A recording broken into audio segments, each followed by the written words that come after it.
Assalamualaikum warahmatullahi wabarakatuh. Waalaikumsalam warahmatullahi wabarakatuh. Salam sejahtera untuk semuanya. Apa kabar? Baik ya, alhamdulillah. Senang sekali. Perkenalkan, saya Fatin Fatikoh yang akan memadu acara kita OPS, yaitu obrolan psikologi santri. Nah, dari tahun ke tahun pesantren menjadi jadi pilihan utama tempat belajar bagi anak-anak, karena pesantren terbukti dapat mendidik orang menjadi orang yang berilmu, berakhlak dan beriman. Tetapi awal dari masuk pesantren adalah masa-masa sulit bagi anak dan orang tua. Saat ini hadir di tengah-tengah kita seorang narasumber, yaitu Dr. Hajjah Nyai Aminatul Zahra, yang akan membahas awal masuk pondok pesantren. Assalamualaikum Bu Nyai. Waalaikumsalam warahmatullahi wabarakatuh. Bagaimana kabarnya? Alhamdulillah baik. Dan tentunya sudah tidak bisa diragukan kembali, yaitu dengan pengembangannya di dalam pondok pesantren tersebut. Dan beliau juga menekuni dalam bidang psikologi santri. Maka dari itu kita akan mengobrol sedikit tentang awal memondok anak pada era sekarang. Nah, jadi di sini ngomong-ngomong tentang awal memondok anak, bagaimana sih perasaan orang tua ketika memondokkan anaknya? Karena sebentar lagi saya juga akan merasakan akan memondokkan ya adik saya. Nah, jadi saya ingin tahu bagaimana sebenarnya perasaannya seorang orang tua itu jika memondokkan anak. Kalau berbicara tentang perasaan itu memang kita sulit yang mengungkapkan, tapi apa yang menjadi perasaan saya ketika saya akan memondokkan anak saya, insya Allah bisa kita bagi-bagi perasaan hari ini dan juga bagi-bagi pengalaman gitu ya. Nah, apa yang saya rasakan itu adalah yang pertama adalah rasa bergairah gitu ya. Kenapa kok bergairah? Karena di dalam saya memondokkan anak itu berarti saya sudah berhasil mengantarkan anak saya pada tahap sebelumnya. Jadi saya memondokkan anak ketika masuk ke MA gitu ya, masuk madrasah aliyah. Nah, berarti saya sudah selama ini sudah mengantarkan dari PAUD, TK, kemudian MI dan kemudian MTS gitu ya. Nah, makanya saya bergairah untuk kemudian bersemangat gitu ya dalam memondokkan anak. Kemudian yang kedua adalah perasaan bingung. Kenapa kok bingung? Bingung apakah saya ini mampu atau tidak gitu ya di dalam memberikan biaya terhadap pendidikan anak saya. Itu yang membuat bingung gitu ya. Kemudian yang ketiga adalah perasaan cemas gitu ya. Cemas, jangan-jangan anak saya nanti tidak kerasan gitu ya. Oh, tapi biasanya anaknya gampang kok. Kalau bergaul gitu ya gampang gitu, anaknya biasa familiar, berarti rasa gitu ya. Ini pokoknya ada rasa cemas itu. Dan kemudian ada juga harap-harap cemas gitu ya. Nah, saya berharap nanti itu ketika ada di pondok pesantren, anak saya bisa mencapai cita-citanya. Itu awal dari tahapan berikutnya untuk mencapai cita-citanya. Jadi walaupun ada perasaan yang bercampur baur dalam diri saya berusaha untuk memanage perasaan itu. Oh, jadi nano-nano. Iya. Nano campur-campur. Gini. Terus ada lagi bagaimana mengelola atau memanage tentang perasaan ketika memondokkan. Jadi perasaan yang macam-macam tadi itu bercampur baur dalam hati kita gitu ya, dan saya memang berusaha untuk memanage perasaan itu. Kenapa? Karena kalau perasaan itu dibiarkan begitu saja gitu ya, itu akan mengganggu diri kita sebenarnya, dan itu akan ada kontak batin dengan anak yang ada di pondok gitu ya. Maka saya berusaha untuk memanage itu. Bagaimana cara memanagenya itu? Yang pertama adalah saya harus mempercayakan anak saya, mempercayakan pendidikan anak saya kepada pondok gitu. Jadi karena dari awal memang saya sudah memilih-milih, sudah mengunjungi beberapa pesantren untuk kemudian saya bandingkan untuk kemudian yang tepat untuk anak saya dan tepat untuk target yang ingin saya capai. Nah, kemudian disitulah kemudian saya memilih satu pesantren tertentu gitu ya. Nah, dengan terpilihnya itu berarti saya sudah harus memastikan hati saya untuk pasrah gitu ya, untuk pasrah kepada pondok itu tentang pendidikan anak saya gitu ya. Kemudian yang kedua yang harus saya lakukan adalah saya harus sowan gitu ya. Saya harus sowan ke Nyai, suami saya harus sowan ke Pak Yai gitu. Kenapa kok seperti itu? Karena kalau dengan sowan seperti itu saya memasrahkannya itu tidak hanya menitipkan anak begitu saja, tidak, tetapi saya memasrahkannya itu dengan doanya, dengan perhatiannya Pak Yai gitu, dengan dengan barokahnya Bunyai juga begitu. Nah, itu yang saya lakukan gitu ya untuk bisa memanage perasaan saya tadi itu. Kemudian ada juga yang tak kalah pentingnya ya. Cara memanagenya itu adalah kita harus berhusnudzon. Berhusnudzon bahwasanya apa yang saya lakukan ini atau saya memondokkan ini memang ini jalan yang tepat gitu ya. Jalan yang tepat yang ini harus dilalui gitu. Jadi perasaan yang macam-macam, perasaan was-was, perasaan cemas tadi itu sudah bisa tergerus dengan sendirinya sedikit demi sedikit gitu. Kenapa? Karena saya berhusnudzon kepada Allah, ini adalah jalan yang baik. Kemudian berikutnya adalah tawakal. Ya, tidak cukup kita hanya kita hanya memanage itu dengan berbagai cara tapi melupakan tawakal. Tidak bisa. Jadi tawakal itu harus kita sudah berusaha meyakinkan anak kita, sudah berusaha meyakinkan diri kita ya, maka tawakal. Nah, dan yang terakhir adalah doa. Gitu. Anak kita mondok gitu ya, kita yang mendoakan. Tapi juga bukan berarti menghilangkan doanya anak gitu ya. Anak kita tetap juga berdoa. Itu biar nyambung gitu ya dengan doa kita yang tadi. Seperti itu. Kalau anaknya dipondokkan tidak akan dilantarkan seperti itu. Iya, karena sudah diserahkan. Terus apa saja yang harus dipersiapkan ketika mau memondokkan anak itu? Ya, berbicara tentang persiapan ya memang persiapannya panjang ya. Kalau tidak dipersiapkan dari jauh itu anak juga kaget, kemudian orang tua juga kaget gitu ya. Nah, maka apa yang harus dipersiapkan dulu? Kita itu yang pertama silaturahim kepada beberapa anak yang memang sudah mondok gitu. Ada beberapa anak yang mondok di situ kok kelihatannya dari akhlaknya bagus gitu ya, dari ilmunya, dari bergaul dengan masyarakat itu bagus gitu. Nah, kita itu banyak bertanya kepada mereka gitu, banyak bertanya, gimana kalau mondok di sana? Begini nanti dijelaskan gitu ya. Itu yang pertama. Jadi silaturahim kepada anak yang memang sudah mondok di satu pondok yang memang itu sudah berhasil ya. Tapi memang keberhasilannya anak pondok belum kemudian berhasil seperti orang yang sudah tua, yang sudah sudah meniti karirnya sudah lama, sukses itu ya. Tidak harus seperti itu ya. Minimal akhlaknya baik gitu ya, dia seorang baik, kemudian ketika dia diberi beban tugas gitu ya, dia bisa melaksanakannya dengan baik. Itu sudah bisa dianggap dia anak yang berhasil dalam pondoknya gitu ya, meski karena dalam proses proses mondok gitu ya. Nah, itu yang kedua ya. Kemudian dari yang sudah dijelaskan tadi itu ada lagi yang harus persiapkan gitu ya, yaitu mempersiapkan alat-alat ya yang dibutuhkan di pondok. Memang tidak semuanya harus dibawa dari rumah, tapi itu menenangkan hati, hati anak-anak yang mau mondok gitu ya. Kenapa? Oh iya, saya sudah dibeliin ini gitu. Ini pengalaman saya ketika mondok ya.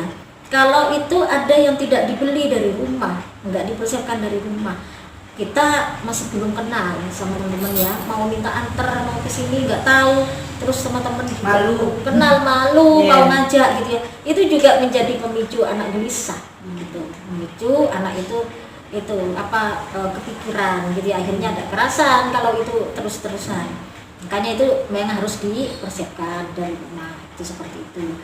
Nah kemudian ada juga yang paling penting dipersiapkan itu adalah mentalnya, ya, mentalnya anaknya juga mentalnya orang tua, gitu. Itu. Terus apa penyebabnya anak itu kadang tidak betah di pondok? Kayaknya ini juga jadi hal yang menakutkan Iya. bagi anak, orang tuanya juga begitu.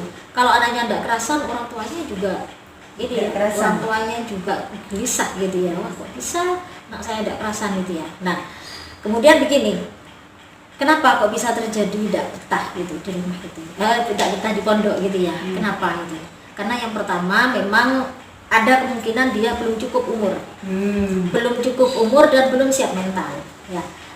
Cukup umur tapi belum siap mental gitu ya, itu kadang-kadang tidak lama-kelamaan dia sudah siap dengan sendirinya. Yang kedua, ada yang siap mental walaupun dia tidak cukup umur ya, akhirnya umur tidak menjadi kendala bagi dia gitu ya, tetap aja dia bisa akhirnya bisa betah gitu. Nah, tapi kalau sudah dua-duanya sudah tidak cukup umur, tidak tidak siap mental, nah itu yang kemudian menjadi problem ya, menjadi hal yang menjadikan dia tidak betah. Kemudian yang berikutnya yang juga menjadi kendala, menjadi penyebab ya anak itu tidak betah, itu adalah orang tua yang terlalu protektif ya di rumah, terlalu protektif, mau begini tidak boleh, mau di ini diantar gitu ya, mau begini diatur gitu, seperti itu. Nanti ketika pondok itu juga berpengaruh. Manja, dia dimanjakan. Iya, dimanja juga gitu di rumah itu.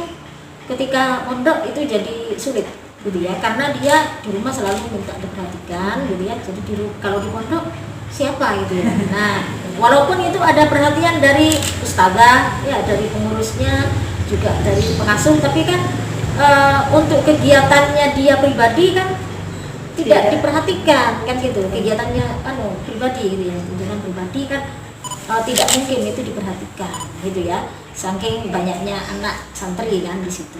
Nah itu kemudian ada juga yang menjadikan tidak betah gitu ya, anak itu biasanya karena tidak terbiasa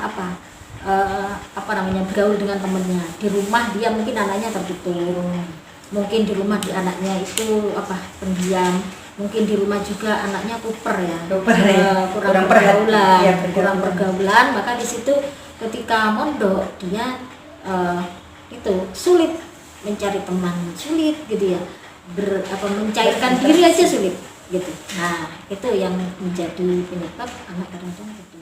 Apa yang harus dilakukan kalau anak itu tidak kerasan di pondok?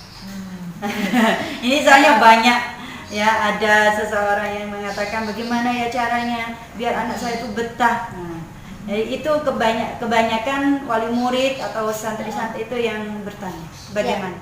Nah kalau yang bisa dilakukan pertama sekali kalau anak itu nggak betah gitu ya, harus diyakinkan ya bahwa ini adalah demi masa depan kamu, itu harus diyakinkan.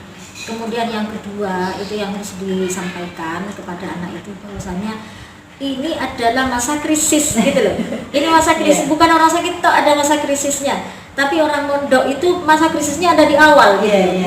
Ini adalah masa krisis ya yang tidak lama gitu ya.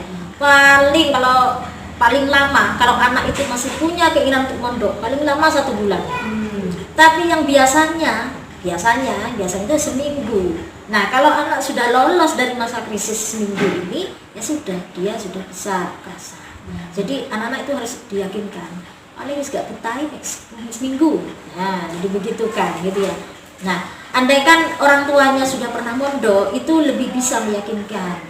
Umpamanya ya, dulu waktu ibu masih mondok itu gak kerasannya cuma seminggu nak. Wah sampai berarti dilungkas wis. Nah sebentar lagi sudah kerasan gitu loh. Nah seperti itu. Kemudian yang ketiga harus mengunjungi gitu, harus mengunjungi. Memang biasanya kalau di pondok untuk anak yang masih baru itu seminggu sekali disambang gitu ya, dikunjungi. Nah, kemudian hal-hal yang diinginkan untuk sementara ya, pokoknya yang diinginkan itu tidak melanggar syariah gitu ya, dipenuhi saja untuk sementara ya, sementara. Sampai Kenapa? Sampai ya biar dia itu nggak kepikiran ingin sesuatu, masih mikir mondoknya juga, perasaan gitu loh. Akhirnya nggak selesai nggak perasaannya gitu. Nah, yang bisa dilakukan seperti itu.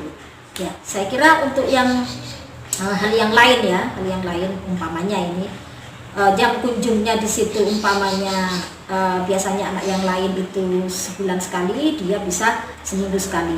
Nah, kemudian ada juga yang bisa diadakan di situ. Apa? Ajaklah anak ya, ajaklah teman akrabnya atau adiknya gitu ya, siapa yang dia sayang, siapa yang dia kangeni gitu, itu diajak gitu ya, diajak itu bisa mengobati hatinya gitu. Nah, itu efektif itu. Iya, efektif. Mempengaruhi juga. Mempengaruhi sekali itu ya. Apalagi dibawain foto, gitu ya, dibawain foto keluarganya. Ini nak nanti kalau kangen dibukain ya. Tapi jangan lihat fotonya terus, nanti malah nggak selesai kangennya, gitu ya, malah nggak kerasa gitu. Nah, ini hanya di sela-sela capek, di sela-sela kadang-kadang muncul gitu ya. Kangen itu kan rasa yang tiba-tiba gitu ya. Rasa yang tiba-tiba muncul gitu ya. Nah, tidak bisa diprediksikan kapan munculnya gitu ya. Nah, makanya itu bisa lihat fotonya kan gitu. Adakah pesan untuk orang tua yang akan memondokkan anaknya? Ya. Banyak sebenarnya yang mau saya pesankan gitu ya. Tetapi ya yang paling penting guys ya, yang paling penting pertama jadwalkan mengunjungi anak gitu ya. Jadi itu dijadwal, artinya dijadwal seminggu sekali dulu, setelah seminggu sekali baru kemudian 2 minggu sekali, setelah 2 minggu sekali 3 minggu sekali, baru kemudian sebulan sekali. Nah, itu melatih anak-anak untuk kemudian bisa disambang sebulan sekali. Bahkan anak yang di situ anaknya mandiri ya, ketika sudah 1 minggu dijenguk sudah kerasa, sudah nantang dia, sudah Bu sebulan sekali wis disambang gitu. Nah, itu memang dengan penjadwalan yang bertahap itu memang sangat membantu ya untuk bisa membuat anak itu kerasan di pondok. Kemudian yang kedua, kalau sudah dijadwal seperti itu, ingatkan kepada anak. Kalau anak sudah kok kelihatannya sudah mulai resah gitu ya, kayak agak lama agak kerasan sampai seminggu sampai 2 minggu agak kerasan gitu, kita memang harus mentolok ya, harus tega kepada anak itu, ngomong gimana, ayo nak yang aktif, ngajinya yang aktif gitu ya, ikut kegiatan yang aktif, itu nanti akan bisa mengalihkan perasaan kamu, nanti bisa menghilangkan rasa kangen ke rumah gitu. Nah, itu memang kita harus menyampaikan hal itu kepada anak gitu ya. Kemudian yang berikutnya itu adalah kita harus menghargai perjuangan anak untuk bisa kerasan. Kita juga harus menghargai hal yang baik yang dilakukan oleh anak. Itu sangat penting ya. Nah, kita jangan berpikir bahwasanya anak cuma urusan kerasan saja kok ya harus dimanja gitu ya. Nah, itu namanya kita tidak menghargai. Nah, kerasan 1 minggu gitu dikunjungi, wah kok hebat sudah bertahan seminggu ini sudah gitu ya. Nah, berikutnya lagi 2 minggu lagi, kok hebat nih sampai ternyata sudah sampai 2 minggu ya, sudah nyampe 2 minggu ini ternyata sampai sudah meningkat sudah gitu ya. Sudah banyak peningkatan, bisa kerasan, bisa sudah mulai melupakan rumah gitu ya. Nah, sampai anak-anak itu akhirnya yakin bahwasanya ternyata rumah itu juga pondok itu juga rumah kita gitu. Teman-teman itu juga keluarga kita gitu. Pada akhirnya anak itu akan merasakan seperti itu gitu ya. Nah, ini harus didukung oleh orang tua. Untuk meyakinkan anak seperti itu harus didukung oleh orang tua. Kemudian berikutnya adalah hindari meremehkan anak kita yang baru mondok. Meremehkan gimana? Meremehkan anak cuma gini aja kamu udah merasa.